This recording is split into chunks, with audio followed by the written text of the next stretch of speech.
Olá pessoal, sejam bem-vindos. Aqui nesta aula eu irei mostrar para vocês como trabalhar com textura dentro do Shader Editor.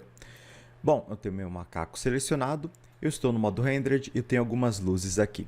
Os exemplos que eu mostrar aqui, na verdade, você pode trabalhar também no modo Material Preview, que não faz tanta diferença assim, porque é importante nós visualizarmos a superfície com a textura.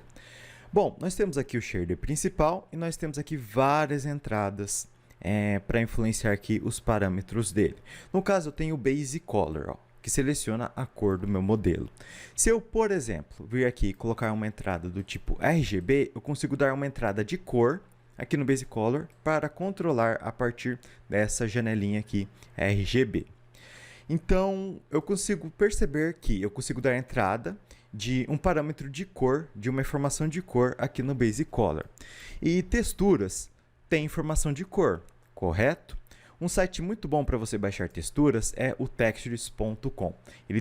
Esse site tem muito conteúdo gratuito e também tem muitos conteúdos pagos, que vale a pena com certeza você pagar, fazer a conta premium caso você ache necessário, porque vale a pena. Enfim, e tem uma característica muito importante na hora de você baixar texturas no site, que vai estar escrito, ó, seamless, ou vai ter algumas outras texturas que não vai estar escrito seamless aqui embaixo. O que isso significa? Ó, no caso, essa daqui, ó, não está escrito seamless. No caso da nossa textura, ó, ela tem a textura seamless e a textura não seamless. O que significa isso? Textura seamless significa que ela é encaixável. Se eu duplico a minha textura aqui, ó, e coloco uma do lado da outra, ó, elas acabam encaixando. Tá vendo que não aparece a marca de corte aqui? Por quê? Ela é uma textura encaixável. Então, toda vez que você ouvir falar que a textura é seamless, encaixável, ou tiled, que é T-I-L-E-D, significa que aquela textura é encaixável. Você vai conseguir colocar uma do lado da outra sem mostrar a marca de corte. Você pode perceber aqui embaixo, ó, que quando eu coloquei uma do lado da outra ou uma embaixo da outra, ó, a marca de corte acaba aparecendo, que é essa textura aqui do lado. Então, essa é seamless e essa é não seamless. Então, é muito importante você usar esse tipo de textura para fazer, para aplicar nos modelos 3D. Então, baixei minha textura. Lembrando que esse site aqui é necessário você fazer a conta gratuita e ter um número limitado de créditos para usar diariamente. Mas 15 créditos é um valor legal, tá? É um crédito legal para você usar diariamente, mas se você não quiser, faça a conta. E para baixar, você precisa fazer a conta gratuita também, né? Quando eu apertar Shift A, vem em Texture e vem aqui em Image Texture. Agora eu vou abrir minha textura encaixável, tá? Que é essa daqui, ó. Agora eu vou pegar o Color, ele está dando saída de cor, e vou dar entrada no Base Color. Feito isso, ó, eu tenho a minha textura sendo reproduzida aqui no modelo. Mas espera aí, Daniel, como eu consigo esticar, rotacionar, movimentar essa textura aqui? Tá vendo o Vector aqui? Aqui entra informações de coordenada. Por padrão, está entrando a coordenada UV, que tem um vídeo lá no canal mostrando como funciona, tá? Mas continuando, eu posso manipular essa textura sem fazer mapeamento UV. Eu posso... só em resumo. Mapeamento UV é quando você abre o modelo 3D como se fosse um pedaço de papel. Você planifica a superfície 3D em 2D a fim de mapear a textura. Mas, enfim, veja o vídeo lá no canal. Aqui eu tenho aqui, ó, no Vector, tá vendo? Ó, que é Vector, né? Então tá na categoria Vector, opção Mapping. Clicando e jogando aqui, ó, eu tenho alguns parâmetros para manipular. Localização, rotação e escala. Mas quando eu coloco, ó, o que acontece? O Blender acaba deixando a minha textura lisa. Não aparece mais nada dela. Por que isso acontece? Porque eu preciso ter um ponto de partida para começar a manipular através desses parâmetros, dessas opções. Apertando o Shift A, eu tenho a opção aqui Input. Tem a coordenada de textura, Texture Coordinates. Se eu colocar no modo Generated, ele vai gerar uma coordenada com base na posição dos vértices. Daí, a partir disso, eu consigo, ó, mexer na rotação da textura, mexer na escala, tudo isso separado eixo por eixo. Mas espera aí, Daniel. Legal, Daniel, mas por que aqui a textura está bem projetada e aqui está esticada? Porque aqui nós temos as projeções. O modo Flat, que é o padrão, é para projetar a textura em uma superfície bidimensional, como esse chão aqui. Por quê? É bidimensional. Eu tenho apenas altura e largura para projetar a textura ali. Agora, se eu coloco no modo box, aí sim eu vou conseguir trabalhar em 3 dimensões. Então, se eu vir aqui, por exemplo, ó, colocar aqui 2, ó, colocar 5 aqui e 5 aqui, ó, tá vendo? Minha textura ficou muito menor. Mas espera aí, Daniel. E essas marcas de corte aqui? Você não disse que textura assim, aliás, não tem marca de corte? Isso daqui, gente, é um problema de projeção. Tá no modo box. O modo box, em essência, ele é para funcionar em caixas. Box significa caixa em inglês. Logo, um cubo. Então, se eu colocar aqui nesse modo, ó, perceba ó, que não tem marcas de cortes. Então, se eu colocar a escala aqui, por exemplo, em 1, ó, perfeito, ó, não tem nada de errado. Ah, e um detalhe, muita gente não sabe. Mas se eu clicar o botão esquerdo do mouse, segurar, arrastar e soltar no último, eu consigo digitar um valor. Se eu digito, por exemplo, 3, automaticamente é adicionado o valor 3 em todas as escalas, tá, pessoal? Ah, e se eu aumento apenas um valor em um eixo, ó, acaba esticando ó, a minha textura ou contraído em apenas um eixo. Enfim, vou deixar o valor 3 aqui mesmo.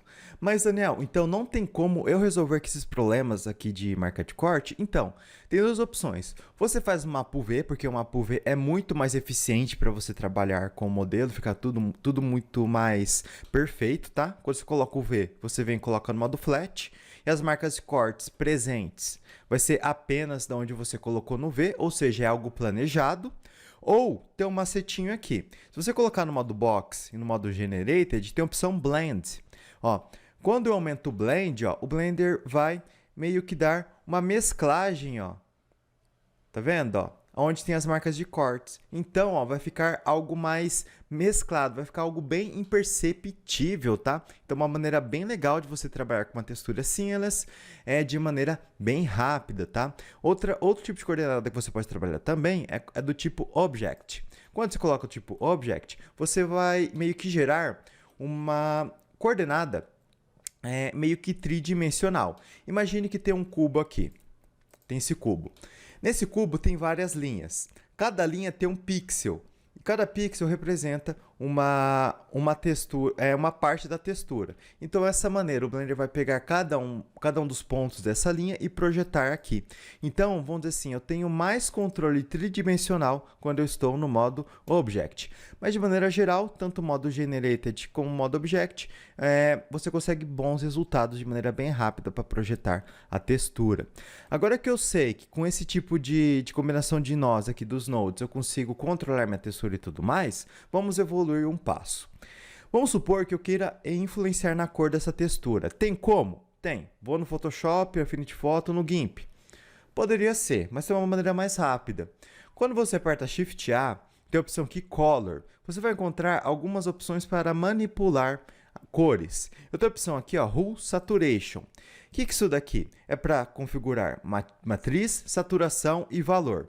Eu vou clicar aqui, soltar na cor aqui, e soltar a cor aqui no Basic Color. Agora eu tenho uma interferência na transferência da cor da textura para o Basic Color. Se eu mexo no Hue, que é matiz, que é cor, eu acabo mexendo ó, na cor da minha textura. Então, variando o valor de 0 a 1000, eu consigo atribuir qualquer tipo de cor à minha textura. A saturação é a vividez da minha textura. Se eu coloco, por exemplo, aqui, nesse tom mais rosinha, que vou deixar meio que verde, ó, e aumento a minha saturação, ó, a minha textura vai ficar cada vez mais viva. Se eu diminuo a saturação próximo de 0, ó, ela fica, vamos dizer assim, cada vez mais morta, até que fica totalmente cinza. O padrão é 1. O valor é quando nós trabalhamos deixamos com mais brilhante ou menos brilhante a nossa textura. 0 é preto, e quando deixa em 2, fica bem branca, né? Bem esbranquiçada. Mas, Daniel, como que funciona esse Hue, Saturation e Value? Ó, para exemplo, eu vou utilizar aqui o RGB e vou conectar aqui. Ó, para início, eu vou deixar nessa cor aqui. Agora eu vou clicar aqui nesse slot. Ó, o que acontece? Ó, tá vendo que tem esse HSV? É Hue, Saturation and Value. Para quem mexe com Photoshop, edição de imagem, já sabe isso daqui com tranquilidade, ó. Quando eu mexo no valor de Ru para a esquerda, tá vendo o círculo cromático aqui, ó? Ele começa a rotacionar em sentido anti-horário. Se eu vou por outro lado, ele começa a rodar no sentido horário. Então, eu consigo controlar a partir desse valor, ó, selecionar todas as cores aqui do meu círculo cromático, ou seja, todas as cores. Agora, na minha saturação, ó, ele vai para o centro, para a extremidade, ou seja, fica mais viva a minha cor. E quando eu fico próximo de zero, ó, acaba deixando mais próximo do branco, ou seja, sem cor. Então, se eu venho aqui no Value, vai mexer aqui no brilho e também vai mexer no brilho, né? Ou vai deixar próximo de preto ou próximo de branco. Então, o que acontece, ó? Eu vou vir aqui, eu vou conectar aqui. A minha textura, ela é padrão. Ela é um azulado, ou seja, no círculo cromático estaria mais ou menos aqui, né, as cores. Então, se eu começar a rodar, jogar um valor para baixo de 0,500, ela começa a rotacionar aqui no sentido anti-horário. Então, 0,400, ela vem para cá, ó. 0,300, ela vem para o verde. 0,200, ela já vem vindo para o amarelo. 0,100 vem para o amarelo. Então, se você perceber, ó, você está mexendo no círculo cromático com base em valores, tá? Então, uma maneira bem interessante de você alterar a aparência da textura sem ir em um editor externo, tá, gente? Agora, uma outra coisa que nós temos aqui também no Color é o inverte, que nós conseguimos inverter a cor do modelo. No caso, ó, ela era azul. Que cor que ela vai ficar, ó? Eu tenho um azul aqui, né? Vai ficar o quê? Amarelo. Então, ele inverte a cor. Isso aqui é o fator, ó, com que vai inverter ou não as minhas cores. Um outro que nós temos aqui muito legal, que é essencial, que é o Bright Contrast, que é essencial em qualquer edição de imagem. Aqui eu aumento o brilho da textura. E aqui eu aumento o contraste. O que é o contraste? É a diferença entre as cores, entre os tons claros e os tons escuros, ó. Se eu diminuo o contraste, vai ficando esbranquiçado. Agora, se eu aumento o contraste, vai ficando mais vívido. Por quê? As cores vão ficando cada vez mais saturadas, mas cada um para o seu ponto. No caso aqui, ó, vou deixar um contraste normal. Aqui é esse azul. E aqui nesse branco é esse azul. Se eu vou aumentando o contraste, ó, cada um vai indo para a sua extremidade, ou seja, vai ficando cada vez mais distante. Tá vendo? Vai ficando cada vez mais contrastante as cores, tá, pessoal? E então isso, eu consigo manipular a minha textura com base em algumas opções que eu tenho aqui no Blender. No caso desse, cadê aqui, ó? Eu tenho o Mix RGB. O Mix RGB é bem legal pelo seguinte, ó. Eu tenho o slot 1 e slot 2. Aqui são as mixagens, os blend modes, né?